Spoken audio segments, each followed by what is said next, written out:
64 minutes, le monde en français, suite et fin, dernière partie de votre grand rendez-vous d'information sur TV5 Monde. On va revoir ensemble dans un instant les temps forts de votre émission. Mais d'abord, le point sur les grands titres de l'actualité.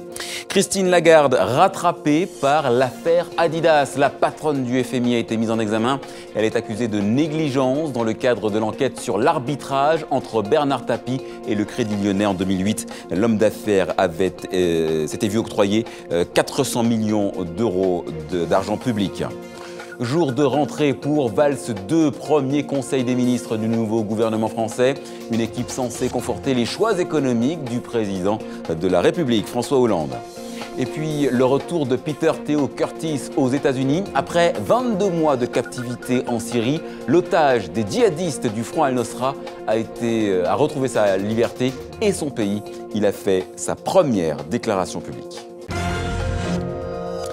Restez avec nous sur TV5 Monde. En 2 minutes, nous allons tenter de vous résumer l'émission. 64 minutes, le monde en français, 61e minute. Ce que vous avez aimé, ce que vous avez raté, c'est tout de suite avec David Gilberg et Jean-David Chassel.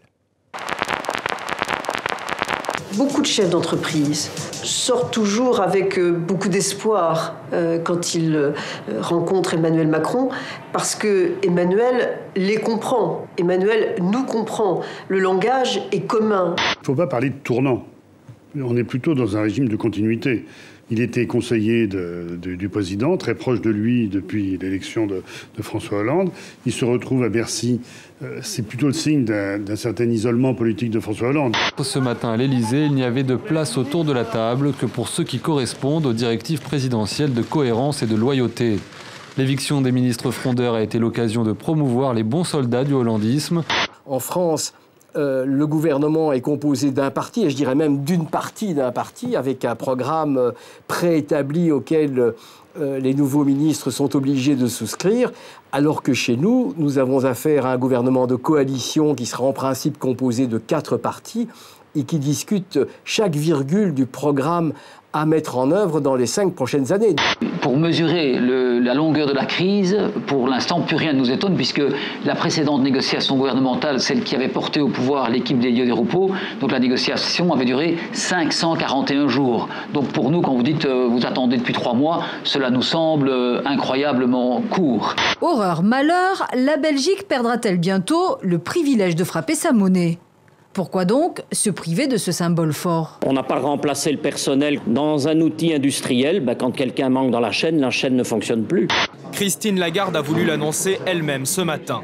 La Cour de justice de la République l'a mise en examen pour négligence dans l'affaire Tapie. Il y a 230 millions de francophones dans le monde, ce qui représente 4% de la population mondiale. Mais d'ici à 2050, ce nombre pourrait plus que tripler. On parle de 770 millions de francophones. Ce serait alors le 4e espace géopolitique de la planète. La joie dans les rues de Gaza. Après 50 jours de conflit et de souffrance, la trêve illimitée est un véritable soulagement pour tous les habitants qui vivaient dans la crainte des bombardements. Dans les jours qui ont suivi ma libération dimanche dernier, j'ai appris peu à peu que beaucoup de gens ont travaillé à ma libération. Je n'en avais pas la moindre idée. Avant de se quitter, pensez pour tous ceux qui sont retenus contre leur gré par les extrémistes et plus particulièrement pour Serge Lazarevic, enlevé en novembre 2011 au Mali. C'est le dernier Français retenu en otage dans le monde. Nous pensons à sa famille, nous ne l'oublions pas. Voilà, 64e minute de cette émission. Prochain rendez-vous avec l'actualité sur TV5 Monde, le Journal Afrique, l'édition internationale. N'oubliez pas tv5monde.com pour cliquer sur le regard numérique de la rédaction de la chaîne francophone. À demain pour une nouvelle émission.